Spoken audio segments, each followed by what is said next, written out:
here we are on the main street of the Jewish neighborhood. The neighborhood, in fact, went to the east. I understand that in London is the same thing. Yes. They settled in the east. So in the east, on the hills, very far than these, of these, and on the hills.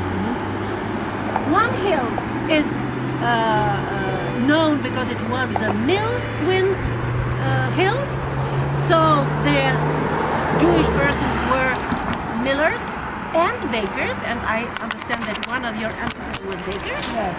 So one of the street we'll see goes to this neighborhood, this part of the neighborhood, and another hill was there lived the few Tatars. You know who are the Tatars? Muslims, Yes. Tatars.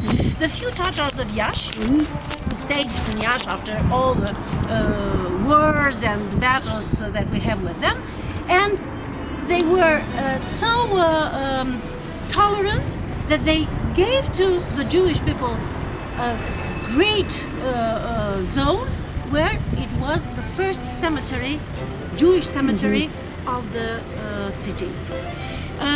You must know that is one of the oldest cemetery in Iași, and I think in Moldova and even in Romania, because it's from the 16th century. And it has a very sad history, but if you want to go tomorrow to the cemetery, Jewish cemetery that we have today, I will tell you this story tomorrow. So this is the neighborhood, a very, very large zone of Iași that says that Jewish were very, very numerous. There were many, many Jewish in Iași. And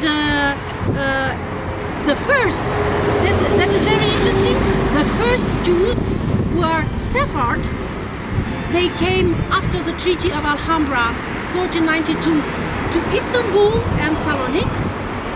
And then they migrate to Moldova, not to Muntenia, in the south of our country, to Moldova, and here they settled. And they had very, very interesting rabbis. For example, Araya, who was a Spanish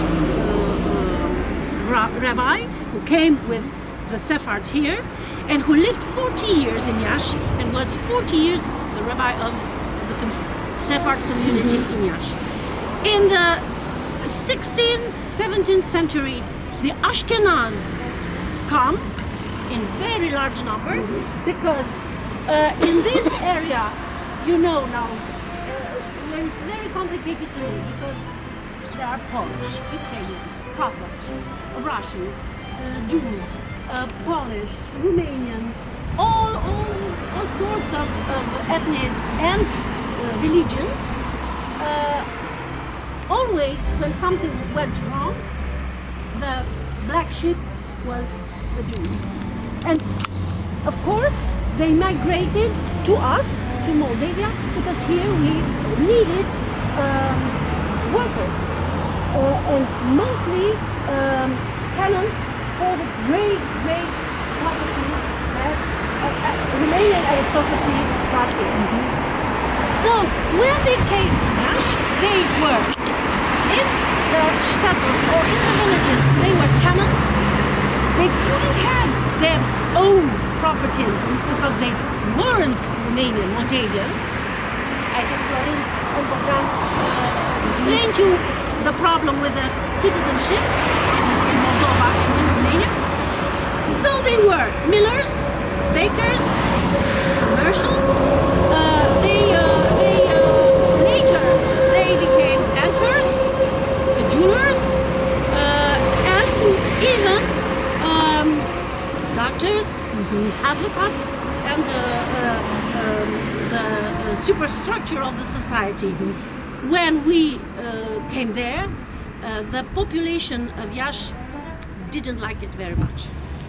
So there, in the alchemy, ethnic alchemy of Iași, things went wrong. You must know that at the end of 19th, a third of the population of Iași was Jew, and the rest of the population was Romanian, Turk, Greek, Armenian, and all sorts of Occidentals who came from France, Germany, Austria, and so on. So it was a situation, an ethnic situation and religious situation that the conservatives, the Moldavian who are very conservatives, didn't like very much. So that then grow and become the pogrom of 1941. So here we are on the main street of this neighborhood. We will enter a little in the depth of the neighborhood, but not much, because even today this neighborhood is very poor, it's very uninteresting, if you will, and you can see how your ancestors lived, but I don't want to show you that. I will show you what you asked to see, the places that you marked on the list. So, on this main street, it was called White Street because all the houses you had were white, Jewish houses. We had the most important persons who lived and institution. So, for example, this hospital. This is the Israeli hospital. A hospital who in the time, 19th and beginning of the 20th century, was not only for Jews, was for all people in Russia. So, was that and really hold an important place here in Iași. As Sorina told you, everyone was treated here. It didn't matter if you were Jewish or not. Yeah. And also, it was very important for because of the wars that happened here and the violence for the soldiers that were wounded during the violence. And also, I wanted to mention another fun fact about the street, it being called the White Street. It is said that it could be maybe because of the windmills that were just flower was white, and so it spread around that part. In the 19th century, mostly because of the houses. You will see they were shiny white. So if you want to see a little how the neighborhood, this main street in the neighborhood was, you see, that doesn't exist anymore. This is the central place of the neighborhood, Târgu Cucului, the Cuckoo's Market. I don't know why Cuckoo's Market. Okay. And we will come to the center by here, or here. This was the typical houses, very bourgeois, in this line of houses. And I will show you something else. Here, you see this place here. This is our White Street, and here we are here. The hospital. Yes. And we will go like that, and we will enter to the east in the depth of your neighborhood. So it being the main street, mostly the more wealthy people live of course. As we go further and further inside the neighborhood, gets poorer and poorer as it tends to do. This is the hospital in 1917. So it's original. Yes. You can see, nothing changed. And here you have a monument, a little monument.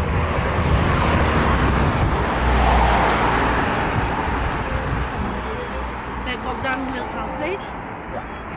So it says that the little priest of the Israeli hospital erected this funeral stone in the year 1947, month of May, the date 1925 in remembrance of the Jewish people that were massacred in the days of 29th and 30th June of 1941. Their lives were taken with hunger, thirst and blood. So it is in reference to the pogrom, the 1941. You must know that here, for the first time in Romania, doctors find solutions to two great problems. The first is antisepsia, sepsis, yes, the nosocomial infections. The director of this hospital find a solution. It was called Sculi in Romanian, Leon Sculi. And another problem was the prevention, because in Iasi didn't have the idea that all diseases could be prevented. So Leon Galerte, another great Jewish doctor, fought for the prevention in Moldova and in Romania. So he did it. He succeeded in this. He made programs and all sorts of implemented all sorts of solutions for.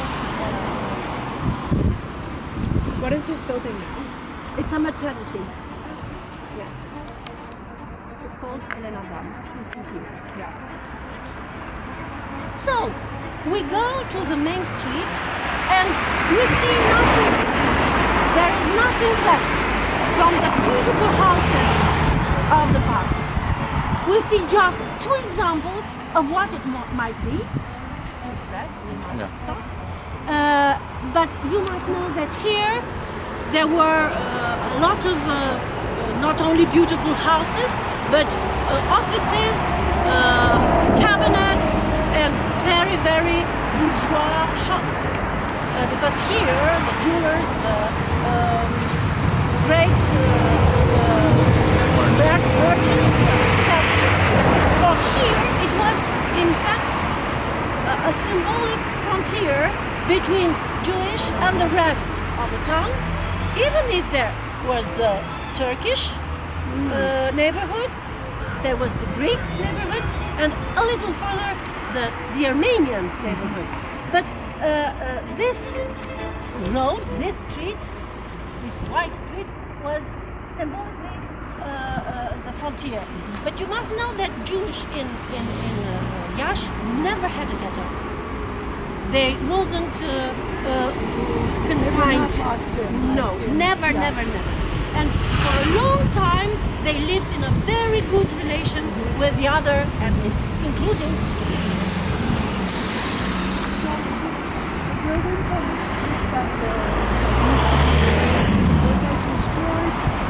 By the communists. The image that I showed you, I knew it in my childhood. So it's 1980 that this neighborhood disappeared completely. I don't know why. You see, these buildings, for example, are new after the revolution of 1990. Right. So they didn't build something important here. This part of the neighborhood, for example, it belongs to a family, a Jewish family, who doesn't want to sell it because they don't want to see a bit like that growing here. They prefer that it would be a park, something, I don't know, green. The ancient Yash. You see how it was. This is the Palace. Palace of Culture that There? is so I haven't been to it. Maybe this afternoon till 5 o'clock or tomorrow. Yeah. And this is an image of new Yash.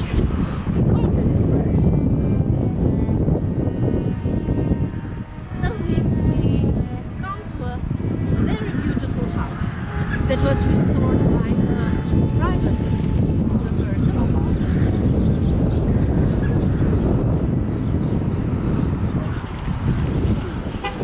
You see, was all this territory belonged to this person, who was Joseph Zoller. Joseph Zoller, he had there a little factory for chocolate candies. So here he lived there. Here was his administration, and there was his little factory. And here in the middle was a very beautiful fountain.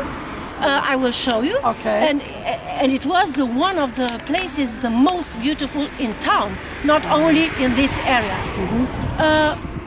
In the 1916, 1918, when all Romania came to Iasi.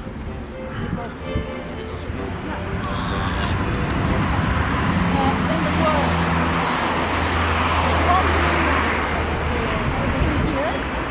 this house was given graciously to the Emperor of France, Hubert de Valois, who lived here, and here the Queen Mary came very often to see him, to discuss with him. And here you have the history, resume, the history of the house. These are Zoller, Joseph, his wife Adela, and his daughter Elsa, who is in Austria, I think, if she lives now. And here is Hubert de Valois, who lived here and who was visited by the Queen Mary and of course by his ambassador, Le Comte de Saint-Olève. And this is the house that the advocate I told you, Orange is his name, her name, has restored exactly like As it was. as it was So- in the file of the. This was a Jewish family. Yeah. And how This is she is Romanian, but she decided to restore her house because she's very generous. But she lives in there and she has his office. So I mean during the pandemic, so people will This is not. I know. Yeah. So you'll see the house now. actually the Admiral the Germans put out a contract of assassination on him, and so someone came inside the house, inside his chambers, and fired 2 or 3 revolver shots in his bed, but he wasn't there because he was out late.